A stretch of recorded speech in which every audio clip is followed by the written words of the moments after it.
Hello, and welcome back to our series in world religions.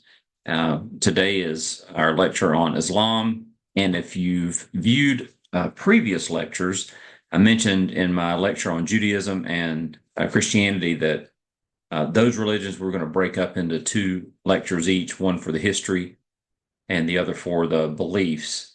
And I mentioned that I was going to just do one lecture for Islam, but looking at the information, I thought it's a rich enough history that we need to break it up into to twos. That way, I don't leave out any of the more pertinent aspects of the history of Islam.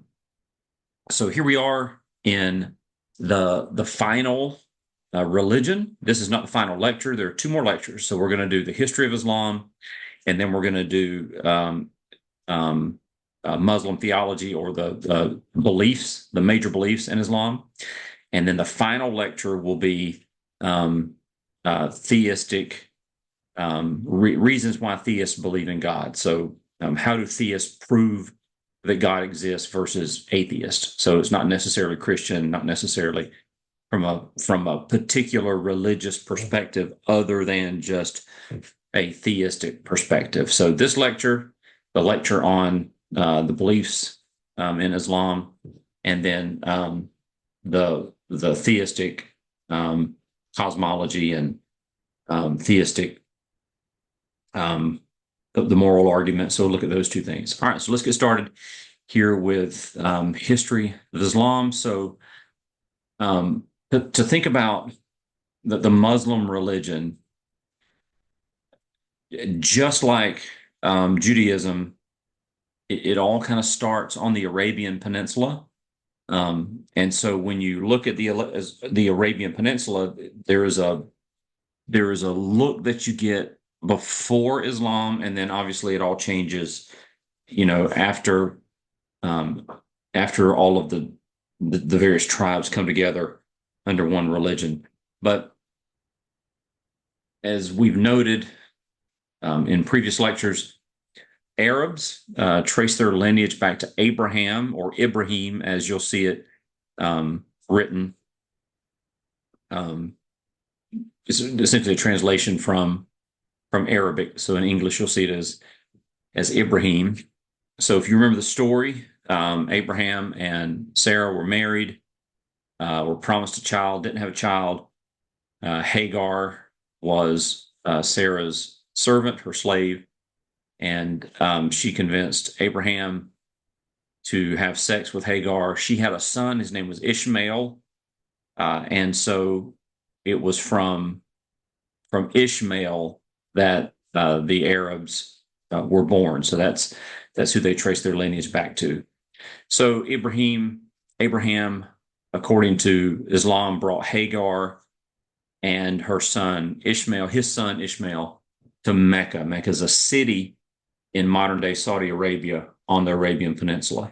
So if you take a look at the people, take a look at the makeup of the Arabian Peninsula prior to Islam, then it looks a lot like maybe the North American continent would have looked prior to European colonization. And that is that it was very tribal. There's no central government. You just had tribes of people that lived on the land and lived off the land. People were semi-nomadic. Typically, that they were had livestock. They had sheep, and they had different livestock, and so they would move. As the seasons change, they would essentially follow the resources. They'd follow water. They'd follow the grass. They'd follow the things that the livestock would eat. So they were semi-nomadic, meaning that they lived in one space for a long time and they would move, typically related to the seasons. If there was a rainy season or a flood season, they may move away from the flood, things like that. But they were always at war with one another for various reasons. And again, that's exactly what you had between the Native American tribes that lived on the North American continent. They were constantly at war with one another, taking each other's land, that sort of thing.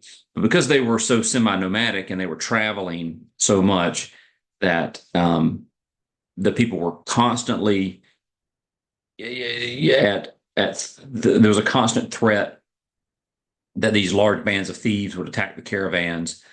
Um, and the people were polytheistic, um, believed in many gods. And there's a story there behind that. Um, that's an interesting story. So, according to Islamic history, you have Abraham that took Hagar and Ishmael to Mecca, which in Muslim history, Muslim belief, they believe that there's a spot in Mecca where Adam, the first man, remember we talked about the creation narrative in Genesis where God created Adam. So, so Muslims believe that Adam first worshipped God, and you see here in the notes Allah. So I'm going to talk about this again in the beliefs of Islam, but I just want you to understand that Allah is not for Muslims is not God's name. It is the Arabic word for God. And so typically what we will do in English is if we're referring to, let's just say Christianity or Judaism, we'll say God. And if we're referring to Islam, we will say Allah. Allah is just the Arabic name for God. And we'll talk a little bit. It means a little something different. There is a nuance there that we'll discuss when we talk about the beliefs. But just know that according to Muslim history, Islamic history, there's a spot in Mecca where Adam first worshipped God. And so God built a sanctuary, or Adam first worshipped God and built a sanctuary to him on this spot. And there was a stone that was given to Adam, a white stone that was given to Adam to be the cornerstone of this structure that Adam built.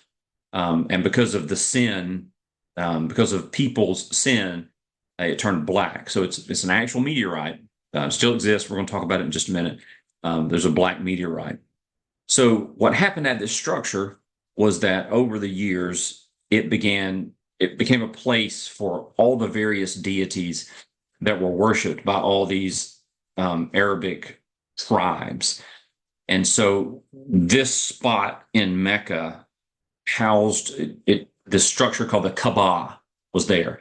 And this Kaaba was essentially a place where all the various deities, some 360 deities, were worshipped. And so you had statues and monuments to every deity in this spot where Muslims believe Adam first worshipped God. And you can't click on it, I don't think, but if you look in the notes there, you see a link to a YouTube video. It's very interesting. It's a cartoon. It's an animated video from a Muslim perspective.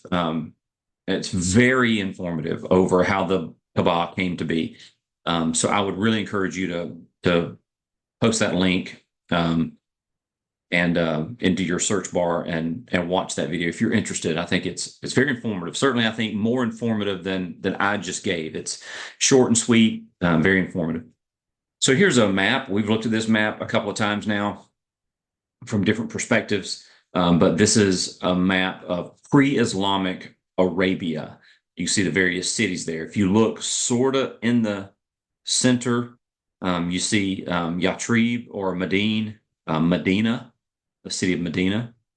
And then you see La Mecque or Mech. It's not McHugh, it's Mech. I said McHugh because I thought it'd be funny. Then I realized it's not funny, it just makes me look dumb. But Lamech, and so it's Mecca, but you can see the Arabian Peninsula there. All right, let's talk about Muhammad, chief prophet in Islam. So he was born in the Quraysh tribe in 570.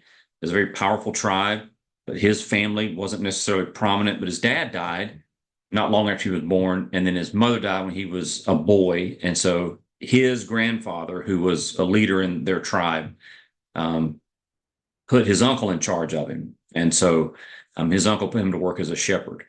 I just want to say something about being a shepherd, right? So we've seen that a couple of times now. We've seen that Abraham was a shepherd. We see that Moses, when Moses left Egypt, he started working for his father-in-law as a shepherd, and now we've got Muhammad who works as a shepherd. And so, being a shepherd in this culture was one of the most important jobs, but it was a job that did not come with a lot of status. It was a low status job. It was not a fun job. It was a hard job. You were constantly fighting off animals. Um, but it wasn't just that you're trying to take care of the sheep. But if you know anything about sheep, sheep are stupid. They're very kind, they're very gentle, but they are stupid. In fact, if you let wool get too thick on a sheep's neck, if they go to somewhere and drink water, if they leave their face in the water too long, their wool will get soaked and it'll get too heavy for them to lift and they'll drown. They'll jump in ditches, you'll get them out and then they'll jump back in the ditch. So if one sheep walks off a cliff, sometimes the other sheep would just follow. And so sheep are hard to take care of. And so there's not a lot of status that came with it. And so we see that Muhammad had very humble beginnings, even though his grandfather was influential, even though his uncle was influential and his tribe was influential, or his clan was influential in the tribe. Um, he had very humble beginnings. Didn't know his father, essentially didn't know his mother because she died when he was 6. So sort of an orphan, in the foster care of his uncle, working a very lowly job, so very humble beginnings. So when he was a young man, he began managing the herds of a wealthy woman in his tribe. And when she was 40 and he was 25, she offered to marry him. So they became married. So what's interesting about ancient culture, and this even lasted up till really medieval times, but if a wealthy or not, if a widow has property or money or whatever in ancient cultures, if she marries a man, then all of her stuff is now his stuff. Not that we share it together, it's his stuff. So he of course sort of takes control of her estate. So in sort of one fell swoop, Muhammad goes from being, this guy working a humble job, obviously good enough that he gets a job watching other people's livestock, marries this woman, and he goes from being a shepherd to a wealthy herder. And having a lot of animals and being a large herder was a pathway to wealth in ancient cultures. So what he does then is he begins spending long periods of time in solitude, which would not have been unusual for him because that's what shepherds do. Shepherds spend a lot of time in solitude. So he most likely, by the time when he was 25 years old, he had spent, a good part of his life watching sheep alone. And so to some extent, he probably craved that solitude, just like a lot of males in his tribe would as well. But he would spend a lot of time in contemplation, thinking about the world and just things. So according to Muslim history, when he was 40, he made a spiritual treat during the month of Ramadan. That's the name of the month. And the angel Gabriel came to him and commanded that he start writing down the things that he heard. And he heard the first words he wrote was first thing he heard was the first words of the Quran: proclaim in the name of thy Lord and cherisher, who created man out of a mere clot of congealed blood, proclaim. And thy Lord is most bountiful. He who taught the use of the pen taught man that which he knew not. And so Muhammad kept coming back to this area time and again. The revelations continued regarding the one true God, because remember, it's a polytheistic society. And here Muhammad is getting these revelations that there is only one God, and that God calls people to surrender, or the people are called to Islam, which means complete or trusting surrender to God. So these are the revelations that Muhammad is getting. A lot of his revelations, when you read the Quran, have to do with the oneness of God. So he starts sharing these revelations with people. And as you can imagine, this guy that everybody knew as an orphan, this guy that everyone knew as just a shepherd, um, kind of hits the jackpot, maybe from their perspective, by marrying this wealthy woman. Shows up one day with all these people that have known him his entire life and says, "Hey, God's speaking to me, and God says there's only one God." And it was not received really that well at all by his kinsmen. They made fun of him. They didn't really do anything because, his grandfather and his uncle were influential people. And so he was protected, and they didn't really do anything to him, but the people who received his message were not treated so kindly, and they were forced to renounce that Muhammad was a prophet and that he was even receiving these revelations.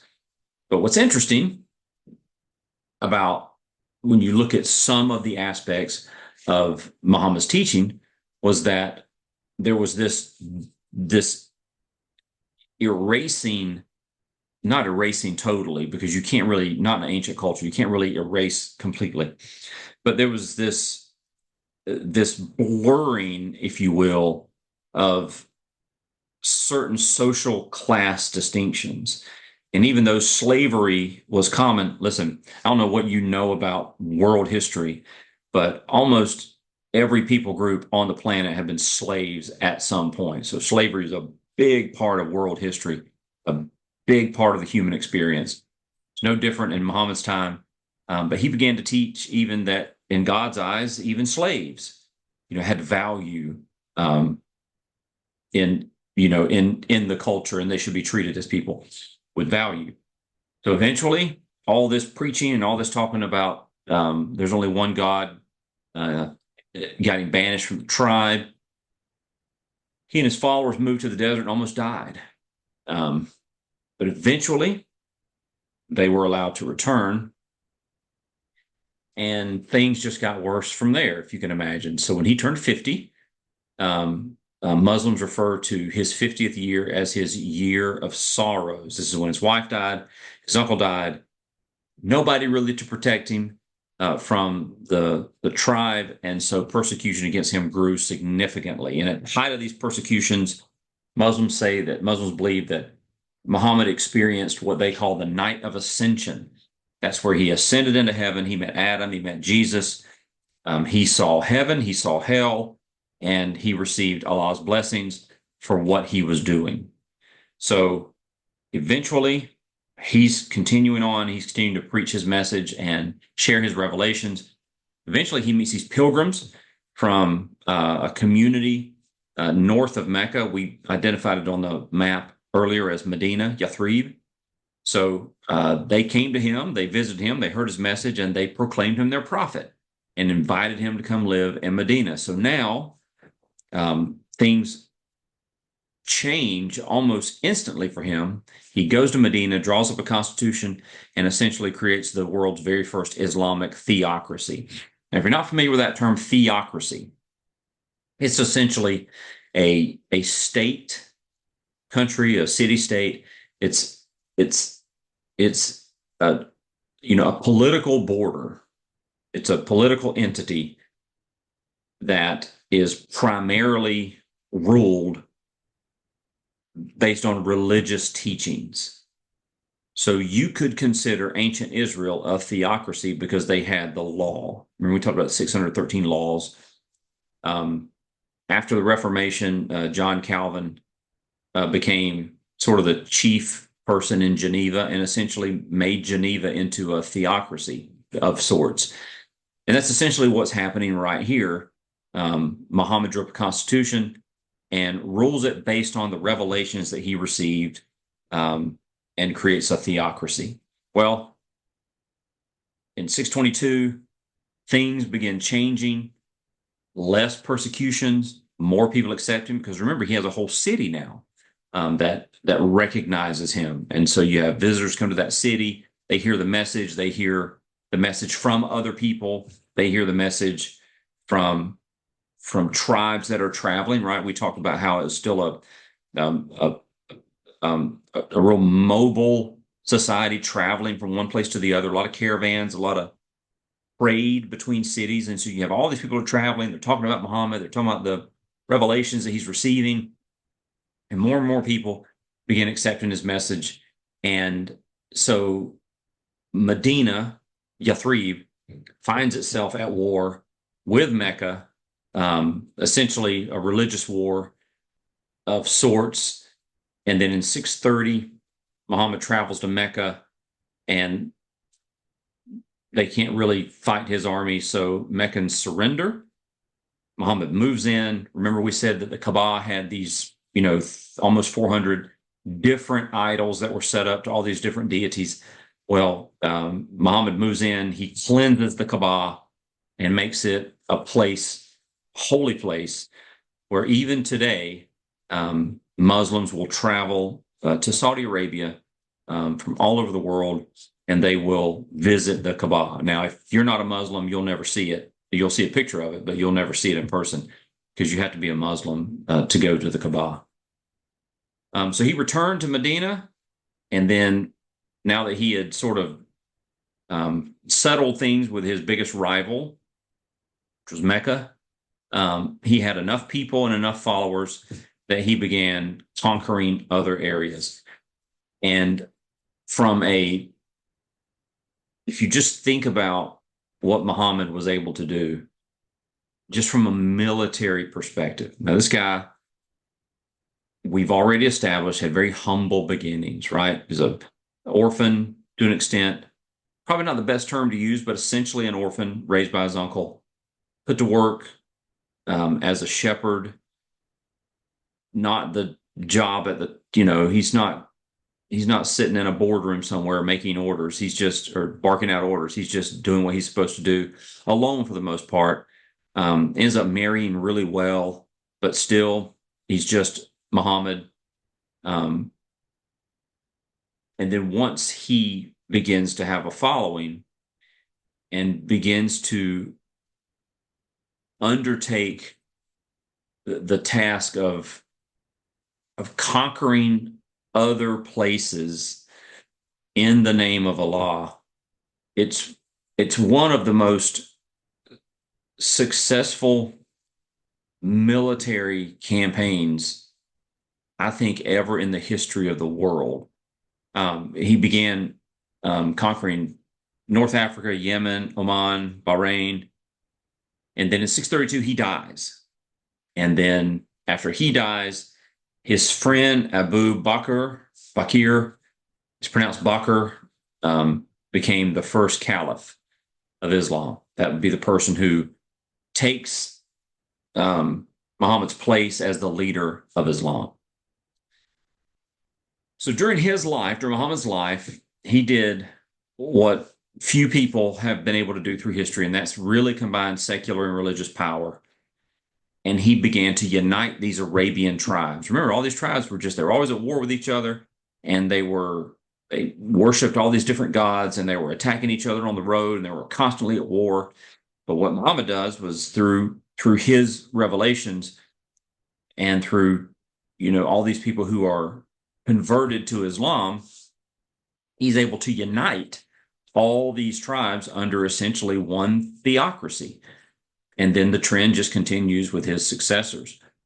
And so it was spread, the religion was spread through two primary means. You have personal contacts through trade, meaning that I'm from Mecca and I'm visiting another city, and I meet you in the marketplace and I say, have you heard about Muhammad the Prophet and his teachings on Allah? No, I've never heard that. We don't worship that God. Well, let me tell you about it, right? Just people talking to people. And so it's very effective. But then also, chief way was through military aggression. We talked about this in the last lecture, if you remember, but for the history of the world, essentially, the people would practice the religion of whoever ruled them. And so it was the way that Muslims would do it is they would come into an area and essentially they would say, you're all Muslims now. And for those few of you who say, we don't want to be Muslims, well, then you die for it. You die for your religion. And the people who are left are all Muslims. And it takes one generation for everybody to be Muslims. So move into an area, conquer it, kill the people that won't convert. And then when all those people have babies and they're all dead, then all those people, the only thing they know is Islam. That's so everybody's a Muslim. And that's how he did it. And it was very effective in terms of spreading the religion. So about a year after he died, um, Walid mounted a military campaign and conquered the entire Arabian Peninsula, which is a huge area, by the way, and Syria for Islam. So we're talking 1 year after Muhammad dies, he leaves a legacy of military prowess that allows his followers to grow the religion and grow the political influence of the caliph in ways that we've really never seen. By 732, almost all the Middle East, Northern Africa, Turkey, Central Asia, Egypt, Spain, we talked about that last time, and 711 was conquered for Islam. So all these areas were conquered. We talked about this a little bit last time, but when Muslims took over a territory, for the most part, now there were some exceptions to this, but for the most part, the conquering Muslims would tell Christians and Jews, you can continue to be a Christian or a Jew. You just can't try to convert other people. If you do, we'll kill you. And you have to pay a special tax. It's called a poll tax that they would have to pay. And so they essentially left them alone. Didn't really negatively impact Jews a lot. It did negatively impact Christians. The church was persecuted significantly because the one thing Christians have a really hard time doing is not telling people about their faith. And so there was quite a bit of tension there. But as Islam spread, it began spreading into Europe, into Spain, but then the spread into Europe was stopped by Charles Martel at the Battle of Tours. If you're interested in that, you Google that and read about the Battle of Tours.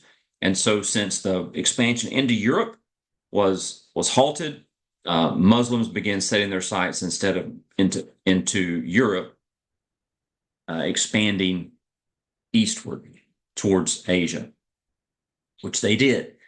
In 1229, the Turkish travel leader Osman, who was a Muslim, founded the Ottoman Empire. It is a Muslim empire, one of the great empires of the world. When you think of the great empires of the world, you think of the Persian Empire, you think of the Babylonian Empire, the Greek Empire, the Roman Empire. You can even think of the British Empire, but you have to think of the Ottoman Empire. United all those tribes in Turkey and what we used to call the ancient Near East into a formal government. He was a religious leader and he was a political leader, and they referred to him as a sultan. And under Ottoman rule, Turkey, Greece, Bulgaria, Egypt, Hungary, Macedonia, Romania, Jordan, Palestine, Lebanon, Syria, and North Africa were all conquered under Islamic rule. And almost all of these places were former Christian nations with bishops and churches. And in fact, when Constantinople was conquered, the name was changed to Istanbul, and there's a huge cathedral, a huge church, the Hagia Sophia in Istanbul, that used to be a church and now it's a mosque. So that's one of the things that they would do. They would move into an area. If there was a large cathedral or a large synagogue or anything like that, they would commandeer it and they would turn it into a mosque. I think I talked about this in the lecture on Judaism, but if you go to Israel now, go to Jerusalem, high up in Jerusalem, you see it, because it's high up. There's a huge gold domed mosque in Jerusalem, and it is sitting on the spot where the former Jewish temple used to sit. So that, they're just following. Essentially, it is their way of declaring that Islam is a superior religion to your religion by building their mosque or taking over your church or taking over your synagogue and putting a mosque in there. It's just what they would do. It wasn't even considered weird. It's just what they did. Here's a map of the Battle of Tours. You can see here that from Spain moving up into France, Charles Martel was able to stop them at the Battle of Tours and drive them back into Spain. So let's talk a little bit about Islamic culture. beginning in 750 or so, you had the Abbasids that ruled from Baghdad, from Iraq. And so all of this area had been conquered, right? It was all conquered for Islam during the second or third generation of Muslims. And so what you see is you see that for the most part, a lot of these areas where Islam is becoming less militant because they've conquered all the area. And so you didn't really have, all the dangers of travel and things like that. People were able to move more freely. And so you just have this culture that begins to exist under Islamic rule, where people are encouraged to pursue artistic and scholarly themes. Libraries and schools were built. Europeans were sending their children to Muslim nations to learn astronomy and philosophy. One of the things we're going to talk about in the last lecture in this course, we're going to talk about the Kalam cosmological philosophy or theory. And it is a Muslim philosophy for the creation of the universe. And it is a philosophy, it's a philosophical position that is used today to argue for the existence of God. And so you had this explosion of Islamic culture and art and academics. Europe was using Roman numerals, but then Arabs introduced um, Arabic numerals. And so I often tell students that everyone listening to the sound of my voice that understands English knows some Arabic. Because if you sit down and you start writing numbers, 1, 2, 3, 4, 5, those are all Arabic numerals. We receive our numeral system from Arabs, from Islamic Arabs. So they were able to change, and think about that, they changed how we do math. It's a very, very fascinating uh, advancement for humanity. Um, they were paving streets, making bathhouses. They were getting rid of waste. And you go to some European cities, it was all mud all the time. I don't know if you've ever seen um, some of the older from the 70s and 80s, like Flying Circus from Monty Python, where they're out harvesting mud. It's kind of a joke about these medieval cultures. They're out just harvesting mud. Got people going through the streets collecting dead. But you had all this sort of technological advancement in how cities are designed and how you get water to people and you get waste out of the city and things like that. That just exceeded what these European cities were doing. But moving into the modern era, by the end of World War One, the Ottoman Empire, who was on the losing end of World War One, was disbanded, and Western powers assumed control of most of the Ottoman Empire, including Britain. Um, Spain fell in 1492, and then you had the Ottoman Empire that fell at the end of World War One. All these nations that were such a big part of this revival of Islamic culture, or this rise, and not revival, but this rise in Islamic culture, began to be fragmented, and then oil was discovered. And so there was a shift away from this pursuit of culture and art and music and science. These countries were basically floating on the most valuable asset in the world, and that is oil. And so these countries became more interested in the wealth of petroleum discovery, and this cultural influence of Islam began to diminish. And just say a quick word about the discovery of oil. Like, we say that Elon Musk is the wealthiest person in the world. That's what everybody says. If you Google the wealthiest person in the world, you're probably going to see Elon Musk's face. There is no chance that he's the wealthiest person in the world. There's probably 10 people in Saudi Arabia that have twice as much money as he has. Like it's like Saudi Arabia is the richest nation on earth. That kingdom, which is a kingdom, that royal family are probably trillionaires. I can't even fathom what that means, but probably trillionaires.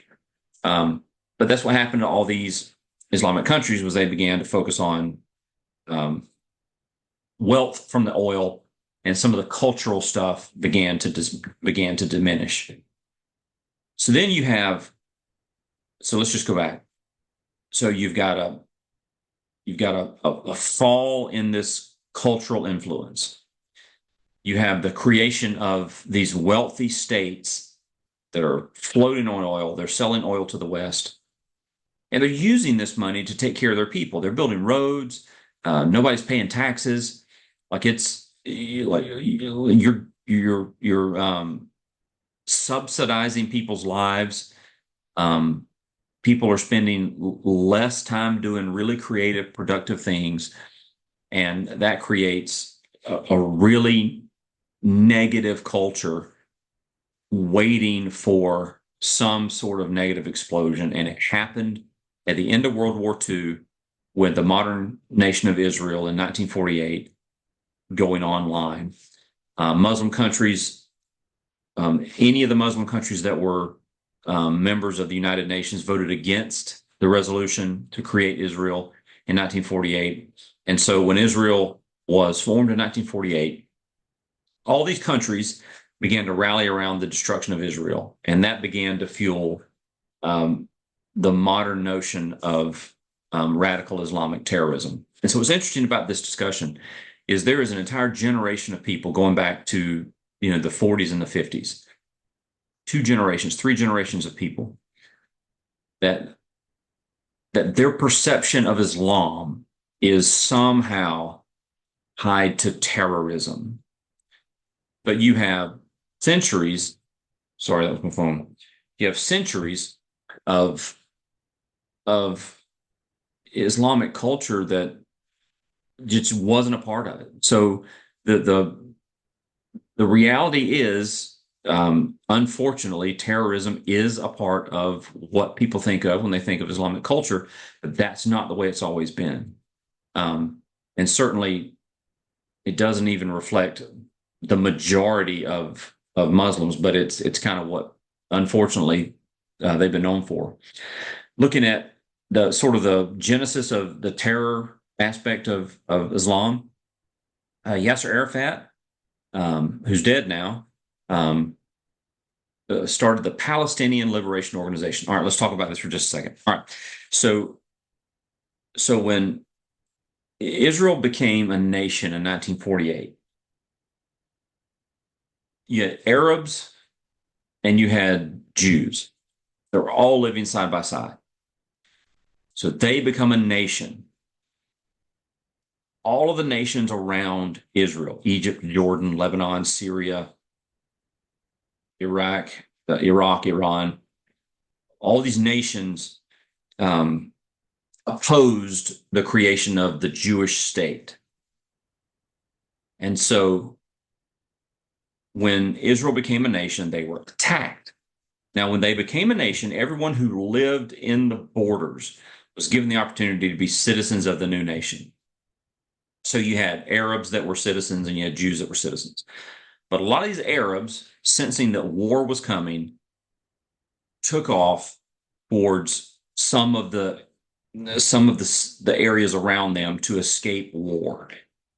And when they got to the border, let's say of Jordan, when they got to the border, Jordan closed their border, said, nope, can't come in. Or if they let them in, they only let them in so far. And so what it did was it created these refugee camps at the border that still exist. You still have people that are living in refugee camps. And so these people living in these refugee camps became known as Palestinians. And so Yasser Arafat, he sort of gains some authority among the Palestinians, and he creates the Palestinian Liberation Organization, which was dedicated to the destruction of the the nation of Israel and the liberation of the people that were living in these refugee camps. And it's really interesting. Like Egypt has a wall built between them and Israel to keep refugees out. Jordan wouldn't let refugees in. Lebanon wouldn't let refugees in. Syria wouldn't let that. So they closed their borders, and all these Arabs who are trying to escape Israel are living in these refugee camps because the Muslim nations won't let them in. And so I don't know if you've ever seen a refugee camp, but it's not nobody says, "Hey Martha, let's sell the farm and let's move to a refugee camp." It is not a place you want to be. It's the height of poverty, the height of disease and sickness. And you have all these people that are just relying on other nations to come in and bring them food and things like that. It's an awful, it turned out to be just this awful reality for all these Palestinians. And so Yasser Arafat begins this reign of terror, essentially on the West, on the world, and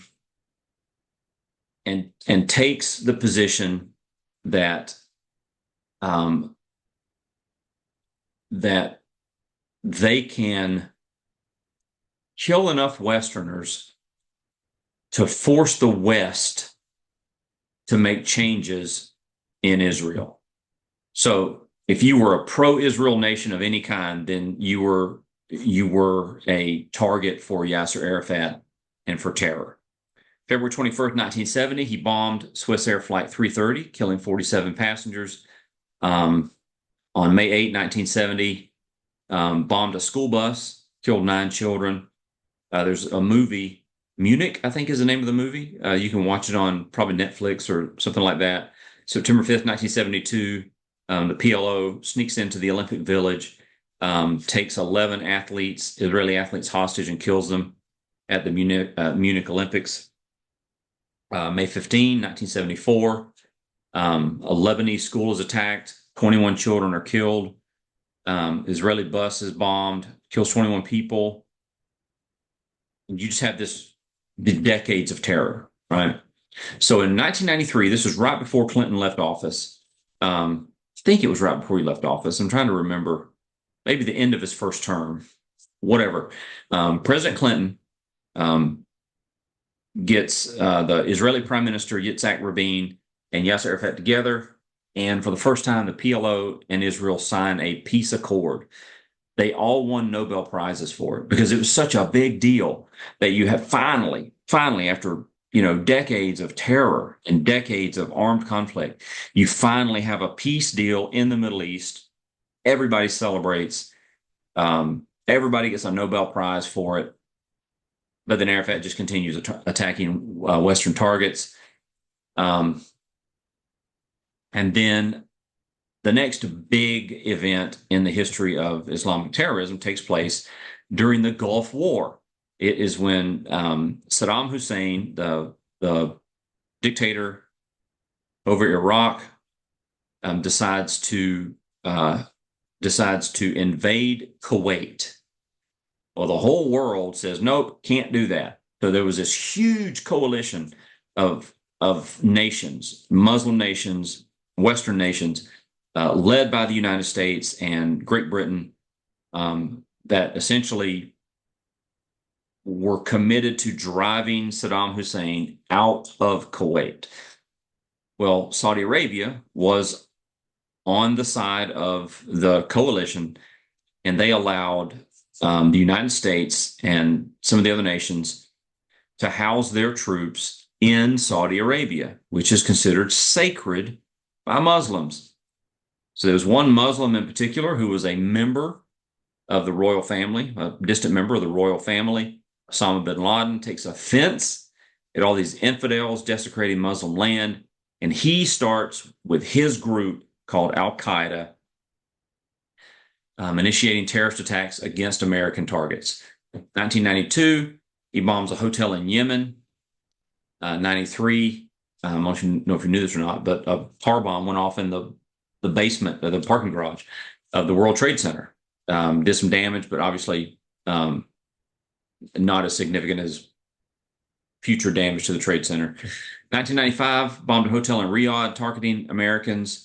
Bombed the embassies in Kenya and Tanzania. October 2000, attacked one of our Navy vessels, the USS Cole. Bombed it, didn't sink it, but bombed it. And then September 11, 2001, was able to commandeer commercial airplanes and strike targets, the World Trade Center, the Pentagon, the White House, and killed over 2,000 people on September 11th. So, what is the future of Islam? So, regarding terror, religious leaders, particularly Islamic leaders in the West, or academics, people who are Muslims in the West, are really working to change the perception that global Islam is only concerned with terror, because that's not the case. Problem is, you have these academics and these really smart people who are like, wait, there's more to us than just terror.